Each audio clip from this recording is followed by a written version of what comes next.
मैं हूं अंकित अवस्थी। आप है मेरे साथ में एक ऐसी खबर पर चर्चा करने के लिए जो कि वर्तमान में काफी गंभीर प्रतीत होती है, और उसके पीछे का बड़ा कारण यह है कि जहां एक और मार्केट ओपन हो चुके हैं, कोरोना जैसे पैंडेमिक से आप बाहर आ चुके हैं, तेल के दाम में कीमत में कमी आ चुकी है, उसके बावजूद भी भारत के एक्सपोर्ट घट क्यों रहे हैं।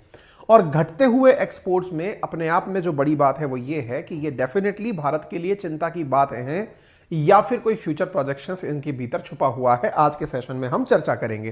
तो आपके सामने आज की यहां पर हम एक कटिंग दिखा रहे हैं और आप सबसे रिक्वेस्ट करेंगे कि अगर समय मिल जाए तो आप इसे डिटेल में एक बार पढ़ भी लीजिएगा।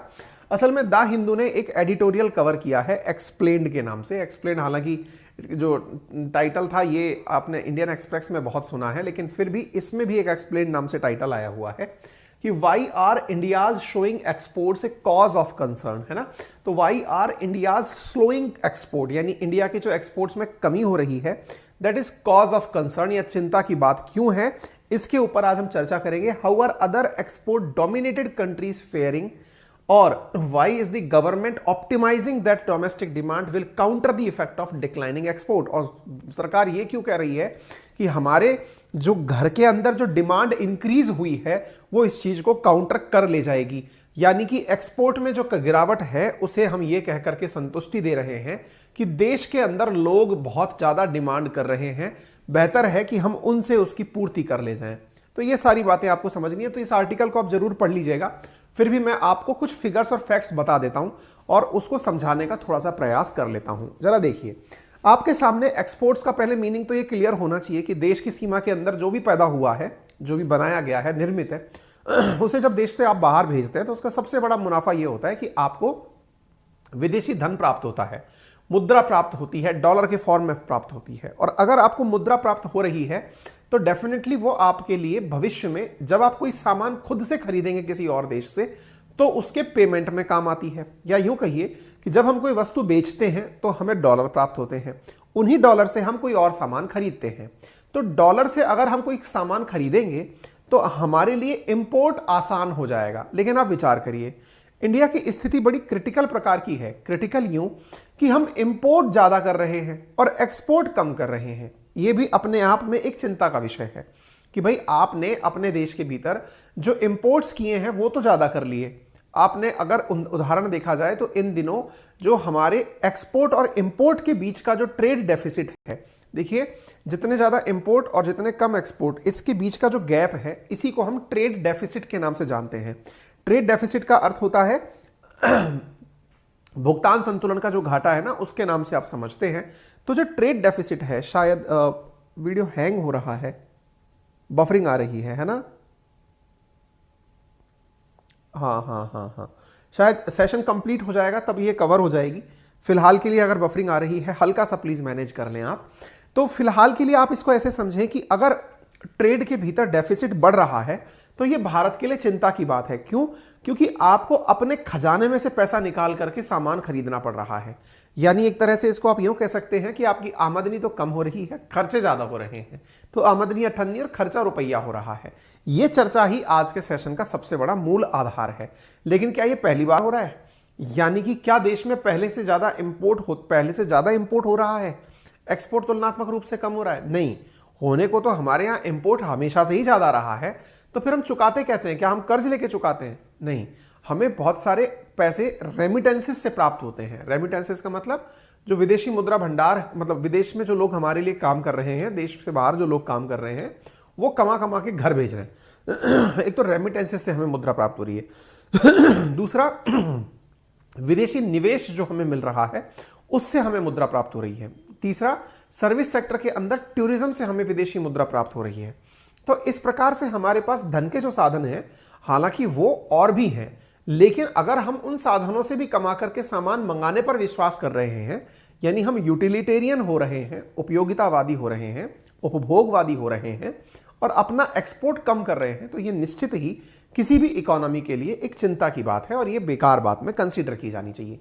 तथ्य निकल कर आया कि इंडिया का जो एक्सपोर्ट है वो 16.7% घट गया है। आप इससे अंदाजा लगाएं कि हमारा जो अक्टूबर के अंदर एक्सपोर्ट है वो 16.7% घट गया है, अगर हम उसको और सालों से कंपेयर करें। कब से कंपेयर करें? फरवरी 2021 से लेकर अगर अब तक की बात करें तो ये अब तक का सबसे कम है। अक्टूबर के अंदर की अगर हम बात करें तो 2 बिलियन वर्थ का एक्सपोर्ट डिक्लाइन देखा गया है स्टील और अलाइड प्रोडक्ट्स के अंदर। यानी एक प्रकार से हमारे कुछ गुड्स ऐसे हैं जिनका एक्सपोर्ट डिक्रीज हो रहा है।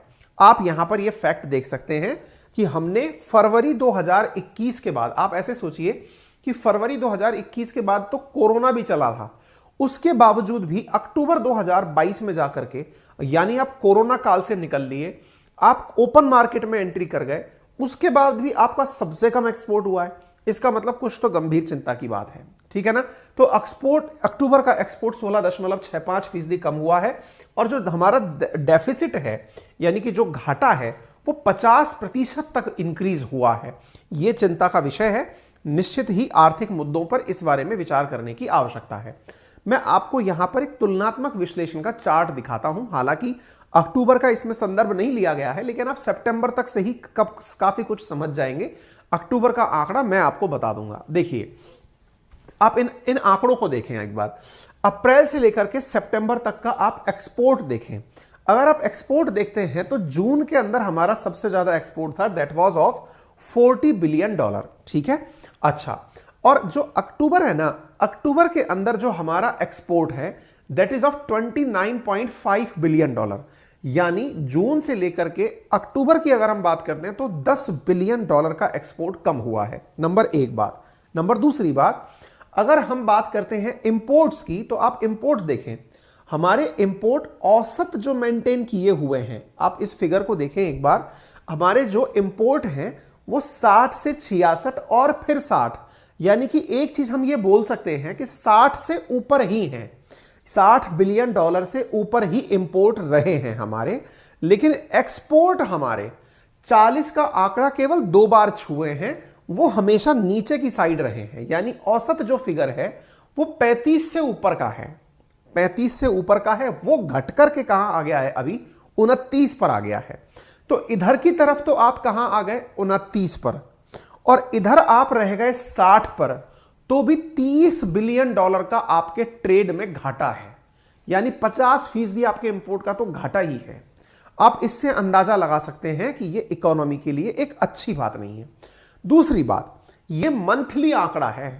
अगर आप इसे एनुअल आंकड़े में कन्वर्ट कर दें तो हमने अप्रैल से लेकर अगस्त के बीच में जो एक्सपोर्ट किया है वो हालांकि इंक्रीज तो हुआ है, लेकिन इतना इंक्रीज नहीं हुआ जितना हमारा इंक्रीज इंपोर्ट में हो गया है। मतलब इसको यूं समझिए, 164 की जगह आप 193 तक पहुंचे, अर्थात आपने एक्सपोर्ट में $30 बिलियन का इजाफा किया। लेकिन अगर आप इंपोर्ट की बात करते हैं तो आपने $100 बिलियन का मुनाफा मतलब इजाफा किया, आपने ज्यादा सामान मंगा लिया। इधर देखिए आप, $30 बिलियन का इजाफा, एक्सपोर्ट आपका $30 बिलियन बढ़ा, लेकिन इंपोर्ट $100 बिलियन बढ़ा। ये कैसी स्टैटिक्स है? यानी कि आपने $60 बिलियन से ज्यादा, $70 बिलियन से ज्यादा का आपने घाटा का लिया। यह अपने आप में इकोनॉमी के लिए अच्छी चीज काउंट नहीं की जाती है। इसकी वजह से डेफिसिट जो है वो बढ़ता है। आप देखें, हमारे एक्सपोर्ट 35 से 29 पर आ गए, हमारे इंपोर्ट जो हैं वो हमारे बढ़ गए। इस प्रकार से आप अंदाजा लगा सकते हैं कि ये आर्थिक स्थिति के लिए सही चीज काउंट नहीं की जाती है, ठीक है। अब सवाल बनता है कि सर इसके पीछे के कारण क्या हो सकते हैं। आप द हिंदू से भी इसको पढ़ेंगे जरूर, एक बार कोशिश करिएगा। फिर भी यहां पर देखिए, पहला कारण है high inflation in developed regions. India सबसे ज्यादा एक्सपोर्ट करता कहां है? आंसर है, सबसे बड़ा हम जिसके साथ व्यापार में मुनाफा कमाते हैं दैट इज अमेरिका। तो अमेरिका को हम बेच करके पैसे कमाते हैं और उसी जगह पर इन्फ्लेशन जो है वो इस समय डेवलप्ड कंट्रीज की एक बड़ी परेशानी बनी हुई है, नंबर एक। नंबर दूसरा, डिमांड इन चाइना डिक्रीज हुई है। आपको मैं बता दूं कि चाइना के अंदर लगभग 30% जीडीपी इस समय पर कोरोना के कारण लगभग बंद और खुल चल रही है, ओपन एंड शट चल रही है। ऐसी स्थिति में यहां पर डिमांड इन चाइना भी डिक्रीज हुआ है, ठीक है ना। तीसरा, slow down in European union. देखिए, इंडिया का जो प्रोडक्ट है ना वो जिनके पास बिकने जाता है उनकी आर्थिक स्थिति गड़बड़ा रही है। यूरोपियन यूनियन में जिस प्रकार का संकट चल रहा है, चाहे फिर आप ब्रिटेन को देख लीजिए, फ्रांस को देख लीजिए, जर्मनी को देख लीजिए, ये लोग अपने यहां पर बढ़ी हुई महंगाई, अपने यहां पर तेल की बढ़ी हुई कीमतें, गैस की लेस सप्लाई, इनसे परेशान चल रहे हैं। अब जब आप सोचें कि जिसके पास में गैस खरीदने के लिए जो पैसे पहले चाहिए होते थे उससे कई गुना अधिक पैसे इन्वेस्ट करके गैस खरीदनी पड़ रही हो, तो वो निश्चित ही स्लो डाउन का बड़ा कारण बनेगी। Fear of slow down in the US, America के अंदर एक मंदी का डर भी पनप रहा है, और रशिया यूक्रेन वॉर तो है ही। यानी कि इस बार जो बड़े कारण हैं उनमें हमारा सबसे बड़ा कारण, जिन्हें हम सामान बेचते हैं उनकी स्थिति अच्छी नहीं है। हम तो बना के रखे हुए हैं, लेकिन जिन्हें बेचते हैं उसके पास पैसा ही नहीं है खरीदने का, तो क्या करें? इसका मतलब यह हुआ कि हम डिमांड ड्रिवन एक्सपोर्ट नहीं करते। मतलब क्या हुआ? जब हमारे साथ में चीन के रिश्ते खराब हुए, हमने उसके दौरान भी इतना इंपोर्ट किया सामान, इतना इंपोर्ट किया कि हमने सारे रिकॉर्ड तोड़ दिए। अर्थात हमने चीन से जो इंपोर्ट किया वो हमारी भावनाओं के विपरीत होते हुए भी रुक नहीं पाया। इसका अर्थ समझते हैं आप? इसका अर्थ हुआ कि हमने उनके साथ डिमांड ड्रिवन व्यापार किया है। उनको हमारी नेचर पता है कि इंडिया को क्या चाहिए। लेकिन जिन देशों को हम सामान भेज रहे हैं, इसका मतलब यह हुआ कि अगर वो सामान नहीं भी मंगवाते तो हो सकता है या तो आप कोई लग्जरी गुड भेजते हो, यानी ऐसी वस्तु जिसका कोई और अल्टरनेट हो, क्योंकि सामान्यतः जब मंदी आती है तो लोग लग्जरी गुड्स को ही बाईपास कर जाते हैं कि यार चल महंगी शर्ट नहीं खरीदेंगे, सस्ती खरीद लेंगे। यानी कि हम किसी की जरूरत नहीं बन पा रहे हैं। तो आवश्यकता इंडिया को असल में मैन्युफैक्चरिंग हब बनने की है, जिससे स्वाभाविक दूसरों की जरूरत की चीजें हम बना सकें। ठीक है, यह अपने आप में एक बिग लेसन टू लर्न है। हालांकि इसके अलावा चाहे ग्लोबल डिमांड में कमी हो, इन्फ्लेशन हो, इस पर हमने डिटेल में आपके सामने चीजें लिखी हैं। आप इन्हें एक बार के लिए कंटेंट के साथ, जो कि मैं अंकित अवस्थी सर नाम से जो हमारा टेलीग्राम चैनल है उस पर साझा कर दूंगा। ठीक है, लेकिन इसके बावजूद भी इंडिया पॉजिटिव है इस बात को सोचकर। क्यों? क्योंकि इंडिया की जो अपनी डिमांड है, यानी हमारे जो लोगों की कंजप्शन है, वो कम नहीं हुई है। अर्थात मार्केट में भले ही मंदी आई हो, लेकिन हमारे यहां पर लोग अभी भी कंजप्शन कर रहे हैं। यह हमारे यहां की फैक्ट्रीज या इंडस्ट्रीज को चलने के लिए सकारात्मक संकेत है। नकारात्मक और भी ज्यादा तब हो जाता जब आर्थिक रूप से और सारे देश तो परेशान होते, साथ साथ इंडिया में भी कंजप्शन डाउन हो जाती। यानी हमारे यहां पर जो चीजें प्रोड्यूस की जा रही हैं वो हमारे देश में अच्छे से कंज्यूम भी हो रही हैं। इसे लेते हुए थोड़ी पॉजिटिविटी दर्शाई गई है। फिलहाल के लिए यही है आपके लिए इंपॉर्टेंट जानकारी। यदि आप इस जानकारी से संतुष्ट हो तो इसे सभी साथियों के साथ में साझा करें। चैनल पर नए हैं तो सब्सक्राइब करें। रेफरल कोड है अंकित10, जिसका यूज करके आप एसएससी कैटेगरी के अंदर जो ऑफर चल रहा है उसका लाभ ले सकते हैं। आपको यहां पर इंडिया के टॉप एडुकेटर्स बेस्ट कंटेंट उपलब्ध करा रहे हैं। Static GK,